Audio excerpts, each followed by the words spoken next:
Frock 200, எது எடுத்தாலும் 200. இந்த பாக்ஸ் பிடிச்சிருக்கு பிரியா. இதில் வந்து பூ வேறு போட்டிருக்க அழகாக. இது எடுத்துப்பேன், இது ஒன்று எடுப்பேன். இந்த பாக்ஸ் ஒன்று வாங்குவேனா, அடுத்தது வந்து இது ஒன்று வாங்குவேனா, 2 ஆச்சா. இது கிச்சன் மேட்டு.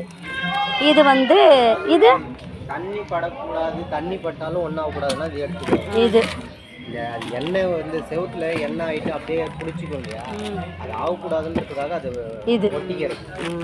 அது ஆனாலும் ஈஸியாக க்ளீன் பண்ணிக்கலாம். அதில் எது வந்தாலும் இந்த உட்டன் ஐட்டம்ஸ் எடுங்க. அப்போ நாளைக்கு 200 ரூபாய். வாட்டர் கேன் 200 ரூபாய்.